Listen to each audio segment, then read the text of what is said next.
രഞ്ജിത്തിലേക്ക് വരാം. ഉണ്ണി ബാലകൃഷ്ണൻ സിത്താരയിൽ തുടരുകയാണ് ഇന്നലെ മുതൽ. ഉണ്ണി ബാലകൃഷ്ണൻ, സംസ്കാര ചടങ്ങുകൾക്കുള്ള ഒരുക്കങ്ങൾ ഒക്കെ അവിടെ പൂർത്തിയായി വരികയായിരിക്കും. ഇപ്പോൾ സമയം 12 മണി കഴിഞ്ഞ് 20 മിനിറ്റ് ആയിരിക്കുകയാണ്. 4 മണി വരെ മാത്രമായിരിക്കും സിത്താരയിൽ. കൃത്യമായി ഒരുപാട് സമയം പൊതുദർശനം ഒന്നും വേണ്ട എന്ന് അദ്ദേഹം പറഞ്ഞ ഒരു നിഷ്കർഷ കൂടി മുന്നിലുള്ളതുകൊണ്ട് കുടുംബാംഗങ്ങൾ അക്കാര്യത്തിൽ അങ്ങേയറ്റം ജാഗ്രത പാലിക്കുകയാണ്. അതെ, തീർച്ചയായിട്ടും സുജയ പറഞ്ഞതുപോലെ അദ്ദേഹത്തിന് പൊതുദർശനം എന്ന് പറയുന്ന ചടങ്ങിനോട് താല്പര്യമുണ്ടായിരുന്നില്ല. വിലാപയാത്ര സംഘടിപ്പിക്കാൻ പാടില്ല എന്നാണ് അദ്ദേഹം പറഞ്ഞിരുന്നത്. കഴിയുന്നത്ര വേഗം സംസ്കാര ചടങ്ങുകൾ നടത്തണം എന്നും അദ്ദേഹം പറഞ്ഞിരുന്നു. അതുകൊണ്ട് തന്നെ കുടുംബം അക്കാര്യത്തിലൊക്കെ വളരെ ജാഗ്രതയോടുകൂടിയുള്ള നിലപാടാണ് എടുത്തിരിക്കുന്നത്. ഒരു തരത്തിലുള്ള ആദരിക്കൽ ചടങ്ങും റീത്ത് സമർപ്പണം അടക്കമുള്ള കാര്യങ്ങളും പാടില്ല എന്ന് തന്നെയായിരുന്നു എംടിയുടെ നിലപാട്. അങ്ങനെ തൻ്റെ അന്ത്യയാത്ര എന്ന് പറയുന്നത് അദ്ദേഹം ജീവിച്ച ആ ജീവിത ശൈലിയിൽ തന്നെ വളരെ ലളിതമായും ഒട്ടും തന്നെ വൈകാരികമാക്കാതെ, ഒട്ടും തന്നെ പ്രകടനപരതയില്ലാതെ വളരെ സ്വാഭാവികമായി കാര്യങ്ങൾ നടന്നു പോകണമെന്ന് എംടിയുടെ ആഗ്രഹപ്രകാരം തന്നെയാണ് അദ്ദേഹത്തിൻ്റെ കുടുംബാംഗങ്ങൾ കാര്യങ്ങൾ തീരുമാനിച്ചിരിക്കുന്നത്. ഏറ്റവും ഒടുവിൽ മന്ത്രി റിയാസ് നമ്മളോട് പറഞ്ഞത് ഔദ്യോഗിക ബഹുമതികളോടെ ആയിരിക്കും സംസ്കാര ചടങ്ങുകൾ നടത്തുക എന്നുള്ളതാണ്. അക്കാര്യത്തിൽ കുടുംബം അതിൻ്റെ സമ്മതം അറിയിച്ചിട്ടുമുണ്ട്. അപ്പം 4 മണിയോടുകൂടി പൊതുദർശനം അവസാനിക്കും. നമുക്ക് കാണാം, ഇപ്പോഴും കനത്ത ചൂടാണ് സുജയ. കോഴിക്കോട് വലിയ ഊഷ്മാവിലും ആളുകൾ ധാരാളമായി തങ്ങളുടെ പ്രിയപ്പെട്ട എഴുത്തുകാരനെ കാണാനായി വരുനിന്ന് സിതാരയിലേക്ക് പോകുന്ന ദൃശ്യമാണ് നമ്മൾ കാണുന്നത്. ധാരാളം സ്ത്രീകൾ അദ്ദേഹത്തെ കാണാൻ വരുന്നു എന്നതൊരു പ്രത്യേകതയാണ്.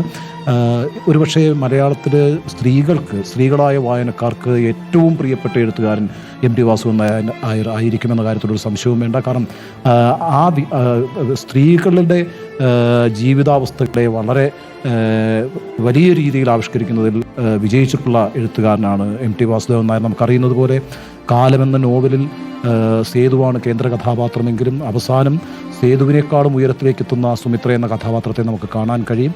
അപ്പോൾ അങ്ങനെ എം.ടിയുടെ സ്ത്രീ കഥാപാത്രങ്ങൾ അതിശക്തമായ കഥാപാത്രങ്ങളായിരുന്നു. അപ്പോൾ ആ അർത്ഥത്തിൽ സ്ത്രീകളായിട്ടുള്ള ഒരുപാട് ആളുകൾ, വായനക്കാരായിട്ടുള്ള ഒരുപാട് ആളുകൾ അദ്ദേഹത്തിന് അന്തിമോപചാരം അർപ്പിക്കാൻ ഇവിടെ എത്തിയിട്ടുണ്ട്. സുജയ നേരത്തെ സൂചിപ്പിച്ചതുപോലെ മുഖ്യമന്ത്രി ശ്രീ പിണറായി വിജയൻ വന്ന് അദ്ദേഹത്തിൻ്റെ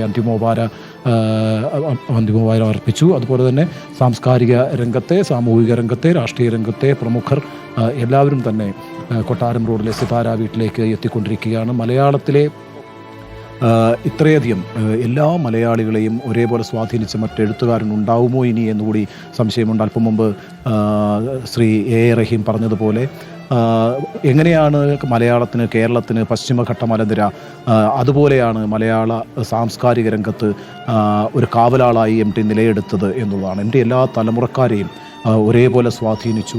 എം.ടിയുടെ നിലപാടുകൾ എപ്പോഴും ഒരു നല്ല സമൂഹത്തിന് വേണ്ടിയായിരുന്നു. രമ്യമായി എല്ലാവരും സഹകരിച്ച് ജീവിക്കുന്ന സാഹോദര്യ മനോഭാവത്തോടെയുള്ള ഒരു സമത്വമായ ലോകത്തിന് വേണ്ടിയിട്ടാണ് എം.ടി എപ്പോഴും അദ്ദേഹത്തിൻ്റെ തൂലിക ചലിപ്പിച്ചിട്ടുള്ളത്. അത് കഥയിലായാലും നോവലിലായാലും ഉപന്യാസങ്ങളിലായാലും അദ്ദേഹത്തിൻ്റെ പ്രഭാഷണങ്ങളിലായാലും അദ്ദേഹം അത്തരമൊരു സമൂഹത്തെയാണ് വിഭാവന ചെയ്തിട്ടുള്ളത്. നേരത്തെ നമ്മൾ പറഞ്ഞതുപോലെ ഒട്ടേറെ മലയാളികളെ, ഏതൊരു മലയാളിയെയും സ്വാധീനിക്കാൻ പറ്റുന്ന പാകത്തിലുള്ള കഥാന്തരീക്ഷം നിർമ്മിക്കുന്നതിലും കഥാപാത്രങ്ങൾ നിർമ്മിക്കുന്നതിലും വലിയ വിജയം കൈവരിച്ചിട്ടുള്ള മഹാപ്രതിഭയായിട്ടുള്ള എഴുത്തുകാരനാണ് എം.ടി. വാസുദേവൻ നായർ. അദ്ദേഹത്തിൻ്റെ കയ്യൊപ്പ് ചാർത്താത്ത ഒരു സാംസ്കാരിക മേഖലയും മലയാളികൾക്കിടയിൽ ഇല്ല എന്നുള്ളതാണ് വസ്തുത. അത് ചലച്ചിത്ര രംഗത്താണെങ്കിൽ അങ്ങനെ, കഥകളുടെ രംഗത്താണെങ്കിൽ അങ്ങനെ, നോവലിൻ്റെ രംഗത്താണെങ്കിൽ അങ്ങനെ. അദ്ദേഹത്തിൻ്റെ സബലീകരിക്കപ്പെടാത്തൊരാഗ്രഹമുണ്ട്. അത് അദ്ദേഹത്തിൻ്റെ ഏറ്റവും വലിയ ആഗ്രഹം കവിത എഴുതണം എന്നുള്ളതായിരുന്നു. കവിയാകാനാണ് താൻ ആഗ്രഹിച്ചിട്ടുള്ളത് എന്ന് പല അഭിമുഖങ്ങളിലും എം.ടി. വാസുദേവൻ നായർ പറഞ്ഞിട്ടുണ്ട്. പക്ഷേ അദ്ദേഹത്തിൻ്റെ തൂലികത്തുമ്പിൽ നിന്ന് മലയാളത്തിന് പ്രിയപ്പെട്ട 2 സിനിമാ ഗാനങ്ങൾ ഉണ്ടായിട്ടുണ്ട് എന്നുള്ളത് നമ്മൾ മറക്കരുത്. വളർത്തുമൃഗങ്ങൾ എന്ന് പറയുന്ന അദ്ദേഹത്തിൻ്റെ കഥ തന്നെ സിനിമയായപ്പോൾ ആ സിനിമയിലെ 2 പാട്ടുകൾ എഴുതേണ്ട ഒരു സാഹചര്യം എം.ടി. വാസുദേവൻ നായർക്കുണ്ടായി. അങ്ങനെ 2 മലയാളത്തിലെ 2 സിനിമാ പാട്ടുകൾ അദ്ദേഹം എഴുതിയിട്ടുണ്ട്. അത് എം.ബി. ശ്രീനിവാസനാണ് സംഗീതം ചെയ്തത്. ആ സിനിമയിൽ പാട്ട് എഴുതാമെന്ന് തീരുമാനിച്ചിരുന്നത്, എൻ്റെ ഓർമ്മ ശരിയാണെങ്കിൽ, യൂസഫ് അലി കേച്ചേരിയായിരുന്നു. അദ്ദേഹത്തിന് എന്തോ ഒരു അസുഖം വന്നതിനെ തുടർന്ന് അദ്ദേഹത്തിന് അത് എഴുതാൻ കഴിയാതെ വരികയും എം.ബി. ശ്രീനിവാസന് വളരെ പെട്ടെന്ന് മദ്രാസിലേക്ക് പോകേണ്ട ഒരു സാഹചര്യം വന്നപ്പോൾ എം.ടി തന്നെ പാട്ട് എഴുതുകയും ചെയ്തു. അങ്ങനെ 2 മനോഹരങ്ങളായിട്ടുള്ള പാട്ടുകളും എം.ടി സംഭാവന ചെയ്തിട്ടുണ്ട്. ഏതായാലും കവിയാവുക എന്നത് വലിയ ആഗ്രഹമായിരുന്നു. അതുമാത്രമാണ് സഫലീകരിക്കാതെ പോയത്. അർത്ഥത്തിൽ നോക്കൂ, മലയാളിയുടെ സമസ്ത സാംസ്കാരിക സാഹിത്യ ലോകങ്ങളിലും തൻ്റെ കയ്യൊപ്പ് ചാർത്തിയാണ് 7.5 പതിറ്റാണ്ടുകളിലെ ജീവിതം അവസാനിപ്പിച്ച് അദ്ദേഹം അന്ത്യയാത്രയായിരിക്കുന്നത്. മലയാളം ഉള്ളിടത്തോളം കാലം, മലയാളി ഉള്ളിടത്തോളം കാലം അവിസ്മരണീയനായി അദ്ദേഹം തുടരുമെന്ന കാര്യത്തിലൊരു സംശയവും വേണ്ട. അത് ഇപ്പോഴും നമുക്ക് ഈ കാണുന്ന ദൃശ്യങ്ങളിൽ കാണാം. എത്ര ആളുകൾ ഇങ്ങനെ ദീർഘമായ ക്യൂ ആണ് ഉള്ളത്. 4 മണിക്ക് തന്നെ ഈ പറയുന്ന പൊതുദർശനം അവസാനിപ്പിക്കും. അക്കാര്യത്തിലൊരു തർക്കവുമില്ല. അതിനുശേഷം സംസ്കാര ചടങ്ങുകൾ ആരംഭിക്കും. സംസ്കാര ചടങ്ങുകൾ 5 മണിയോടുകൂടി പൂർത്തിയാക്കി നടക്കാവിനടുത്തുള്ള സ്മൃതിപഥം എന്ന് പറയുന്ന ശ്മശാനത്തിലേക്ക് അദ്ദേഹത്തിൻ്റെ അന്ത്യയാത്ര ഉണ്ടാകും. അതൊരു വിലാപയാത്ര ആയിരിക്കില്ല, പക്ഷേ നമുക്കറിയുന്നത് പോലെ അതൊരു വിലാപയാത്രയുടെ സ്വഭാവം കൈവരിക്കുമെന്ന കാര്യത്തിലൊരു തർക്കവുമില്ല. കാരണം അത്രയധികം ജനങ്ങളാണ് ഇങ്ങോട്ട് വന്നുകൊണ്ടിരിക്കുന്നത്. അദ്ദേഹത്തിൻ്റെ അന്ത്യയാത്രയിൽ ഈ ജനങ്ങളെല്ലാം അദ്ദേഹത്തെ അനുഗമിക്കും. 5 മണിയോടുകൂടി തന്നെ സംസ്കാര ചടങ്ങുകൾ പൂർത്തിയാകും എന്നാണ് നമ്മൾ പ്രതീക്ഷിക്കുന്നത്. സുജയ.